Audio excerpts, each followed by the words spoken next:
Welcome back to the channel. Today we're going to take the gasoline electric petroleum battery golf cart on a journey into the Kansas countryside. More specifically, we're going to be driving this contraption exactly 10 miles. Now, this test is for both durability and fuel consumption. Now, as far as durability goes, well, we need to find out if there are any components that'll fail, and if they do, why. The fuel consumption will be an interesting data point considering that this combination of parts is not exactly the most efficient way to power a golf cart. But it is a cheap and interesting way to reanimate a dead golf cart without spending big bucks on new batteries. So prior to the journey, well, I've fully charged the little battery that powers the electronics, the tires have been pumped up with plenty of air, and we actually checked the rear axle, and it does in fact have lubricant in it. Getting this golf cart ready for the road is almost as difficult as launching the space shuttle, but somehow we managed. Now, since this ride will likely take close to an hour to accomplish, we modified the throttle on the golf cart. In the previous episode, we experimented with using a TIG welder pedal as a throttle, and it works, but it's awkward to use for an extended ride. So, we went ahead and installed a cruise control type throttle. Now, this throttle is a bit dangerous, but keep in mind this golf cart has an emergency stop button, and as a secondary safety device, we wired the brakes into a relay that'll cut the power simply by pressing the brake pedal. So this TIG welder pedal is obviously not the answer, and we do have a much better off-the-shelf and low-cost solution on the way. Unfortunately, this gizmo hasn't arrived yet, so we'll go ahead and use the cruise control today. For this road test, we have to haul the golf cart out of town so we can conduct our shenanigans on isolated roads and not cause problems with local traffic. My brother Duke is going to be my guardian angel, and he'll haul the golf cart to the test site, and he's going to follow me while he's in his warm, comfortable minivan while I drive this contraption in the bitter cold. So let's get rolling.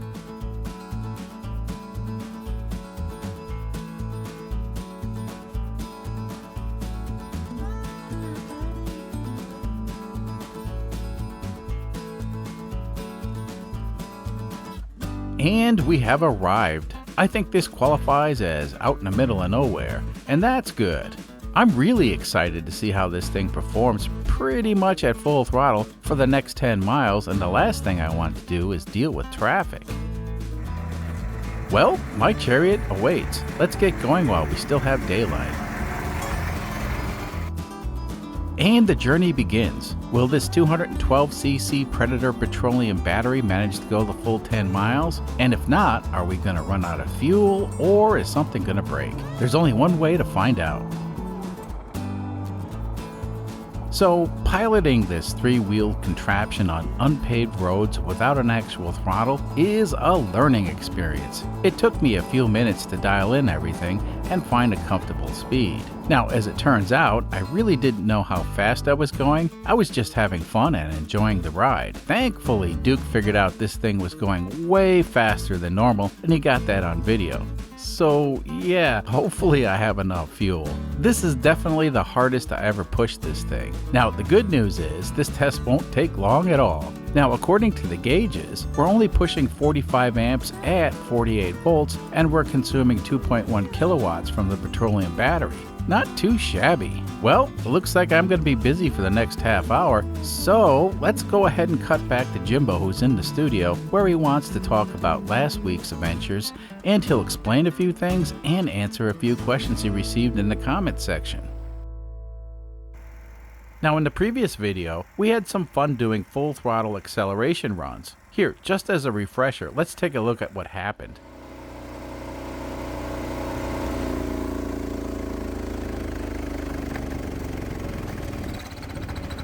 So yeah, the gasoline engine initially had no problem keeping up with the demand of the alternator. However, once the cart started picking up speed, the engine fell flat on its face and almost stalled. Well, my apologies. I was driving solo and I didn't have a camera on the voltage and current meter. So, we really don't know all the details. But thankfully I can solve this mystery today with some math and to back it up with some fresh video. So the math doesn't lie. It tells us the harsh reality of the situation. Now, this topic can be a bit confusing with numbers and whatnot, and doing this won't help, so it's best to pay attention. I promise to make this as simple as possible. Now, the little engine that we're using can generate 6.5 horsepower at 3600 RPM. So let's convert the horsepower into a unit that's compatible with our discussion. Since we're dealing with electricity, let's use watts. I'm sure most of you folks have heard of watts. What? Yeah, that watt.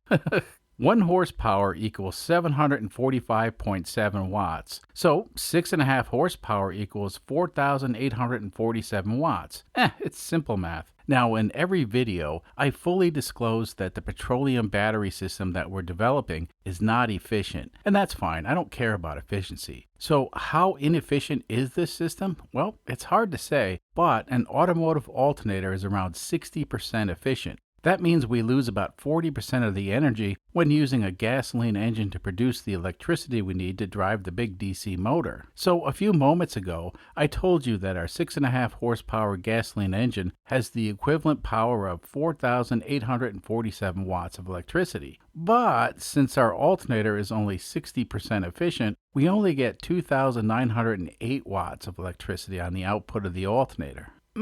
We started with 4,847 watts, but after we calculate the losses, we only have 2,908 watts of usable energy. That's fine. That's still plenty of energy for our goofy golf cart project. Now, as a side note, this loss of energy is actually massive, and it's exactly why this project has never been taken seriously before. The numbers just don't work, but that's not a problem because this project is fun and it actually has practical uses. So the 2,908 watts is our number, and that's all the power we can get from this little 6.5 horsepower engine. Adding a second alternator would not improve things. Actually, it would just make things worse. The only way to get more power is to use a bigger engine or a more efficient alternator. We ain't doing either of those, and we just have to work with what we got. So let's take the 2,908 watt number and set it aside for a moment. We'll get back to that in a few minutes when we do some testing.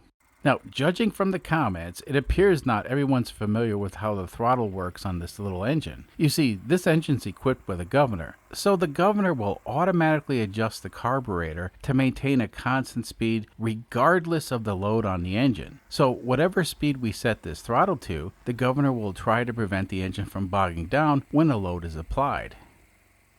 Now, when we did this acceleration run and the engine bogged down, well, the governor was unable to automatically compensate for a load that was greater than the engine was designed for. In other words, the engine just didn't have enough power. Okay, just so we're all on the same page, the governor and the throttle on this engine are functioning exactly as designed, so no issues there. Also, due to the losses, well, it's going to take 6.5 horsepower to generate 3.9 horsepower or 2,900 watts. That's because the system is inefficient. Now, if we try to use more than 2,900 watts, well, the engine's just going to stall. And that's because at that point, we need more horsepower to make more than 2,900 watts. Math is handy if you know how to use it. Anyway, let's do an experiment and I'll show you folks what's going on.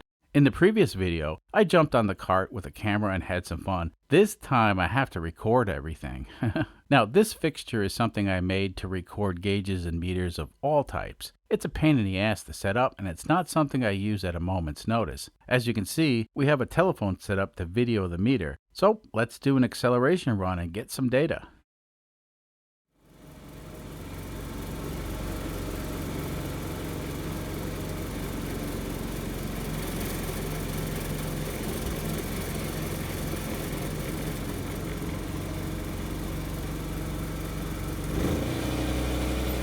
The engine is running at 3,600 RPM, which is peak horsepower.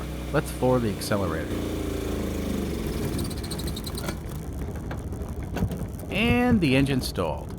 So what that means is the electrical demand exceeded the maximum 2,908 watts that we can generate. The governor likely commanded the throttle wide open for more power, but this engine's not an unlimited power source and it stalled. Welcome to reality. Now, the good news is we recorded everything and now we can look at the numbers and come up with a plan. So this is a snapshot of the video right when the engine fell on its face. If you want to cheat, you can see this meter is showing 3 kilowatts or 3000 watts, which is more than our 2900 watt limit. But if we didn't have that cheat feature, all we would really need to do is multiply the amperage by the voltage and we can calculate the watts. And indeed, we've exceeded our limit. Now, the simple solution is not to floor the accelerator. And if you do, just back off on the accelerator when the engine starts bogging. So we only have 2,908 watts of power from this engine, and in order to drive this thing, we can't exceed 2,900 watts. That's the cold, hard, and undisputed truth. There's nothing simple that we can do to resolve this. The math, which is based on the laws of thermodynamics, says we have a hard limit.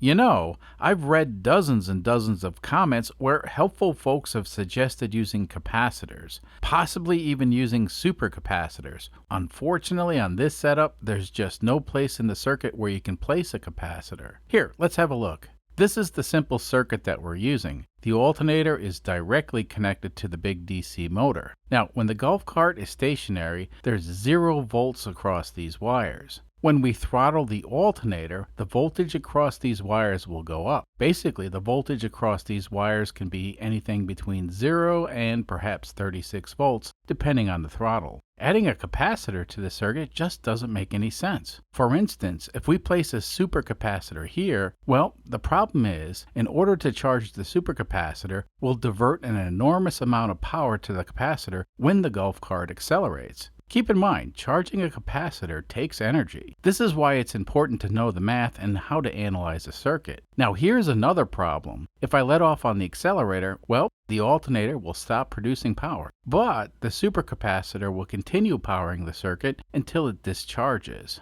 So adding a capacitor will provide 0 benefit for acceleration and actually cause the cart to accelerate slower. And when letting off on the throttle, well, the capacitor will continue providing power to the electric motor, creating an unsafe condition.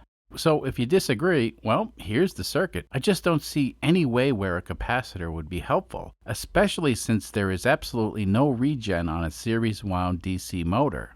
Blah, blah, blah. I'll shut up now. Let's cut back to Jimbo and find out how the petroleum battery powered golf cart is performing on his epic adventure.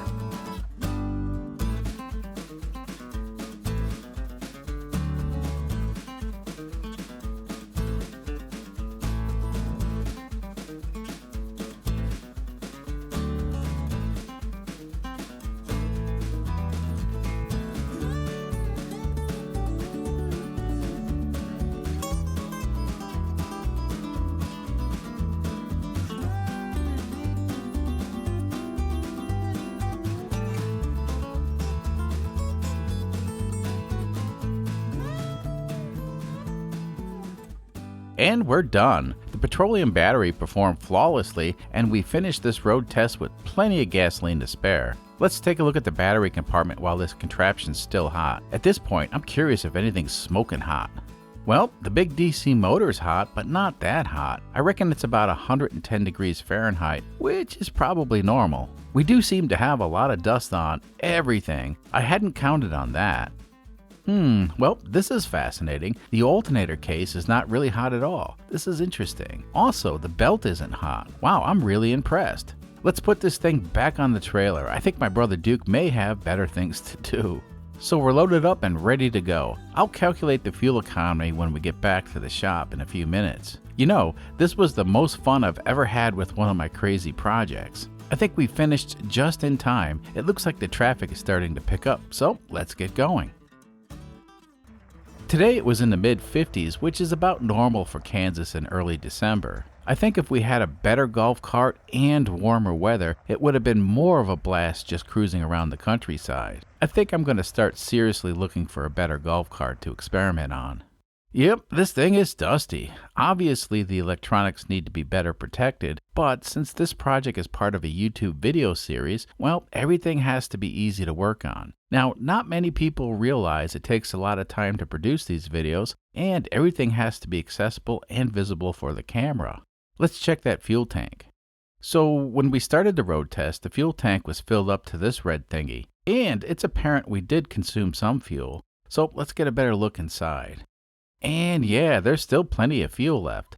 Alright, now all I have to do is fill the tank back up to the level we started with and keep track of how much fuel it takes. So on this road test, my brother Duke kept track of the time, and it took just over 31 minutes to cover exactly 10 miles. So my average speed was 19.07 miles per hour. There were some sandy areas that slowed me down, and believe it or not, there were even some slight inclines. So Kansas isn't totally flat. Now, if we take a look at a snapshot of the gauges, we were consuming 2.1 kilowatts of energy from the petroleum battery. If you paid attention to the ramblings of Jimbo a few moments ago, well, he explained that the limit of the petroleum battery in our contraption is 2.9 kilowatts. So that means we were running at 72% capacity. So here are the results of today's experiment. The total distance covered was exactly 10 miles. We had an average speed of 19.07 miles per hour, and the petroleum battery was operating at 72% capacity. And we consumed 0.515 gallons of gasoline, and that works out to 19.60 miles to the US gallon. That's not great, but according to the Google AI, a gasoline golf cart will typically get 20 to 30 miles to the gallon. I don't know if that's true because I did do some more digging and I found that some people are claiming to get a lot more. However, I couldn't find any scientific data to back up any of the claims. I'm thinking that 20 to 30 miles per gallon on a gasoline golf cart is probably about normal. Perhaps it's 20 miles per gallon if you drive them hard and 30 if you're just putting around. We drove our contraption pretty hard because that's exactly how a normal person would drive a golf cart when they're out in the middle of nowhere. Now, here's something interesting. An electric golf cart has a range of 15 to 25 miles on a full charge. Now, due to the size of our fuel tank, our petroleum battery golf cart only has a range of 18 miles if driven hard. Now, since this is an electric golf cart, this is a fair comparison. You see, it takes about 10 hours to recharge a normal electric golf cart with lead-acid batteries. However, on our golf cart, it only takes 30 seconds. So the petroleum battery definitely wins as far as recharging time goes. Anyway, I know some people really like the details and other people just want the bottom line. So here's some more information to consider. It takes approximately 3% more energy to drive on gravel roads versus paved roads. So if we drove on the streets, we would have probably seen better fuel economy. Now, this ugly but extremely reliable Honda typically gets 52 miles to the gallon, but lately it's been getting 46 miles per gallon. And that's likely due to the winter blend of gasoline. It's hard to say how much winter blend affects small engines, but that's also something to keep in mind. The projects we do on this channel are low cost and just for fun, but we really try to provide as much real data from our silly experiments as we can. If you're an open-minded individual, well, you can use our data in similar applications or develop ideas of your own. I do encounter plenty of closed-minded folks who can't see the purpose of doing what we do. You know, textbooks are a great resource, but doing the experiments provides a whole different level of understanding and appreciation for the sciences. I know this channel has inspired plenty of people to try something different, and you never know. Perhaps in the future, a robot Cantina viewer will come up with an idea that will benefit us all. As always, I had lots of fun, and I hope you did as well. Perhaps you even learned something. Anyway, we'll be back with more shenanigans soon. Until then,